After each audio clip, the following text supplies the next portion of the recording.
Korang tahu tak sebab apa bil listrik korang tinggi pada bulan Februari 2021 itu hari? Nak tahu? Teruskan tengok.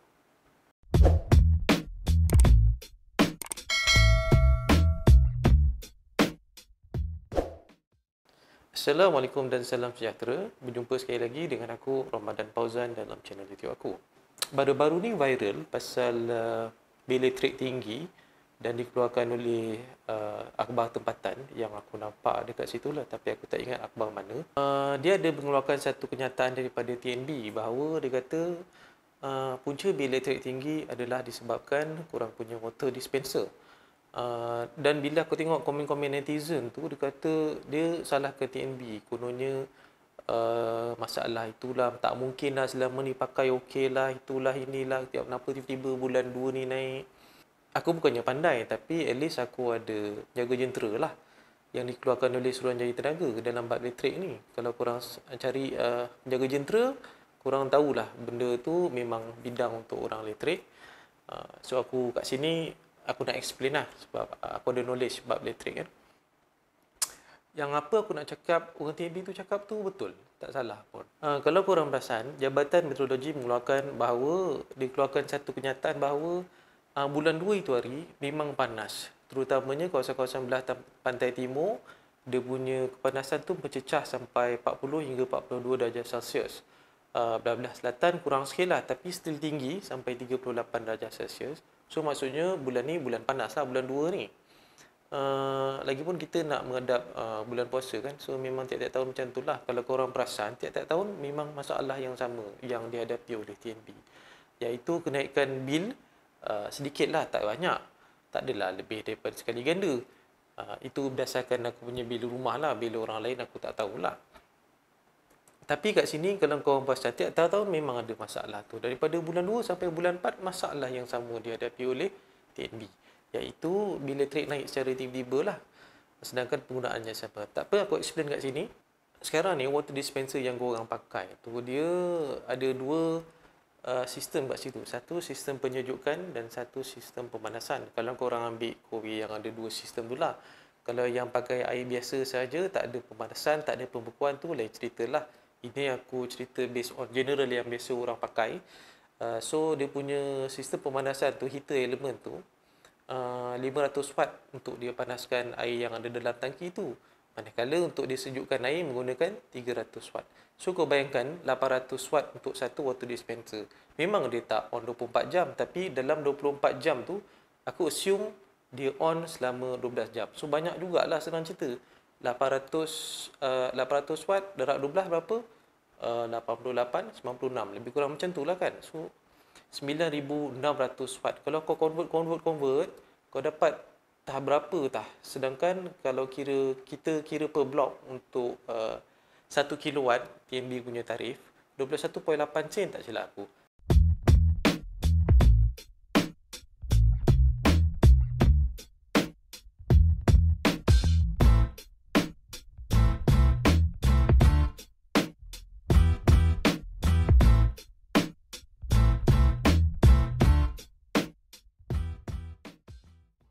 Daripada dulu sampai sekarang tak tukar-tukar. Daripada tahun berapa, 2000 ke apa, tak pernah naik pun. Pernah sekali kalau ikut sejarah TNB, dia naik, lepas tu dia turun balik sebab dia nak bagi korang harga yang kompetitif lah, yang paling murah lah. Sebab TNB punya skim, punya tarif, kalau kau guna jimat 200 kilowatt ataupun lebih kurang RM70, korang memang dapat tarif yang rendah. Tapi kalau dah lebih daripada 200 kilowatt tu, dia akan naik sikit untuk 100 kilowatt seterusnya, and then 100 kilowatt seterusnya, makin lama makin mahal lah. Nanti aku akan sertakan dia punya tarif tu dan korang boleh tengok lah kat situ.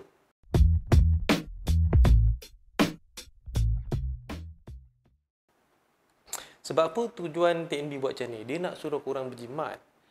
Kalau dia nak untung, dia memang tak buat macam tu. Kalau dia nak buat untung, awal-awal dia letak mahal, lepas tu blok-blok seterusnya makin lama makin murah. Sebab korang beli banyak, macam kedai runcit biasa. Tapi ini bukan kedai runcit, ini TNB. Aku bukan nak buka TNB, tapi memang inilah kenyataan yang dikeluarkan, tak silap aku, oleh Suruhanjaya Tenaga. So aku sebagai orang elektrik, tahulah benda ni sikit-sikit sebab kita sama-sama satu bidang kan. So bila TNB cakap tu betul lah pasal water dispenser tu. Dan lagi satu contoh, kalau tak water dispenser adalah aircon. Aircon pun menggunakan tenaga elektrik yang tinggi sebab kalau ikut bidang elektrik ni, kalau ikut prinsip elektrik, apa-apa benda yang menggunakan heater element ataupun induction memang menggunakan tenaga elektrik yang tinggi.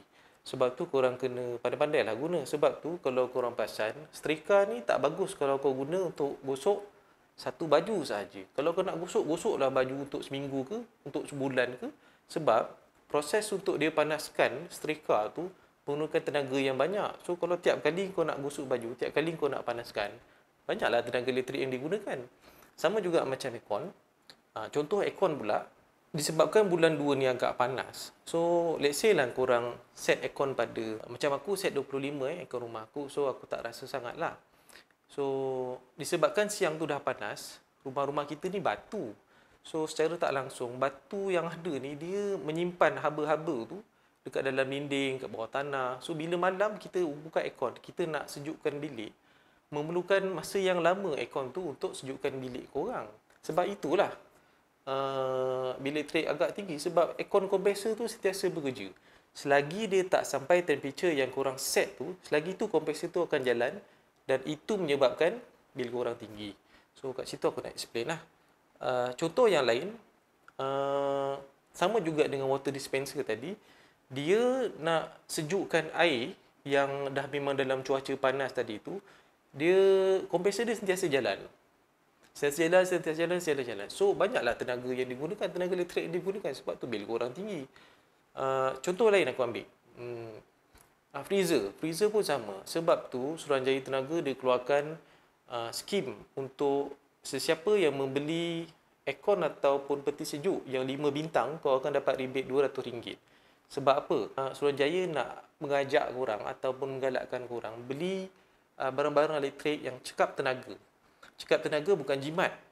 Cekap tenaga. So, efisiensi dia tu baguslah.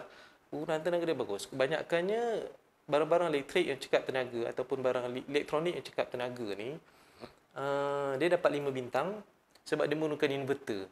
Okay, dan benda tu lagi senyap.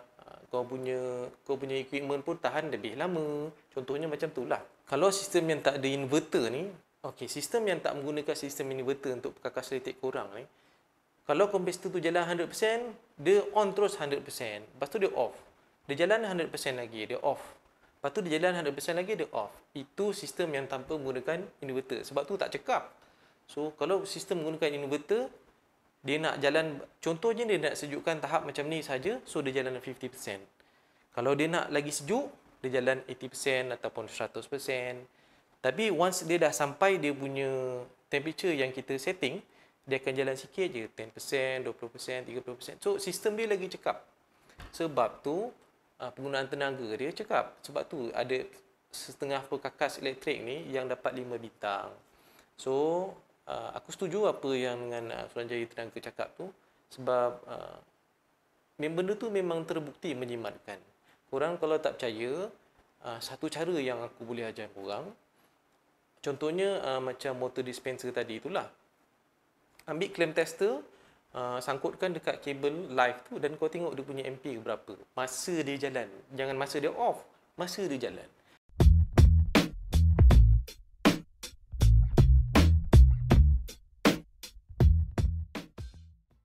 I turn the kettle on and switch the meter to alternating current with a 600 amps range. Now I'll put the clamp on the wire. The kettle uses some current, about 7 amps. Dan kau akan nampak dia punya ampere dia sangat tinggi. Bila ampere tinggi maksudnya load korang tinggi. Bila load korang tinggi maksudnya kilowatt tinggi lah. Bila kilowatt tinggi, bil korang naik lah. Itulah kesimpulannya. Contoh lain lagi yang aku boleh bagi ialah mesin basuh pun sama. Sekarang mesin basuh pun dah ada yang inverter punya sistem. Memang mahal sikit lah. Tapi in terms of long term punya penjimatan, aku rasa berbaloi. So, terutama orang yang banyak menggunakan mesin basuh. Kalau orang yang tak banyak guna mesin basuh ni, aku rasa beli yang biasa-biasa pun no problem sebab jarang guna. Yang aku kata banyak guna mesin basuh ni, aku boleh kata 2 hari sekali, sehari sekali. Kalau yang jarang guna tu mungkin seminggu sekali, seminggu 2 kali. Macam tak berbaloi lah untuk kau invest dekat inverter. Tapi anyway, sistem inverter ni still valid untuk bagi aku 5 hingga 10 tahun masa akan datang lagi. So kalau kau nak invest macam tu pun tak salah. Okey, balik semula. Kesimpulannya, kalau korang tak percaya dengan apa yang orang TMB cakap ataupun apa yang aku cakap, senang je. Tiap kali bil korang cut off, contohnya pada last bil korang pada 30 hari bulan dan start 1 hari bulan adalah bil baru. 30 hari bulan tu last kau pakai water dispenser ataupun aircon ataupun apa-apalah yang kau rasa yang kau syak menggunakan tenaga elektrik yang banyak. Dan start 1 hari bulan tu sampai 30 hari bulan tu kau tak payah guna langsung. Dan 1 hari bulan seterusnya korang try guna semula dan korang tengok dekat bil tu. Memang ada perbezaan yang ketara. Sebab apa? Aku dah test. Sebab itulah aku cakap. Dan aku pun dah buat calculation dia. Itu saja yang aku nak sampaikan. So, jangan mengelabah. Dengarlah daripada orang yang bertauliah. Kadang-kadang yang aku tengok dalam komen-komen netizen tu pun, yang bertauliah pun tak faham lagi. Itulah aku pelik kenapa dia orang ni. Korang ambil exam dulu tidur ke? Ataupun dalam kelas tu tidur ke? Itu saja nasihat aku. Jumpa lagi pada masa akan datang. Dan Assalamualaikum.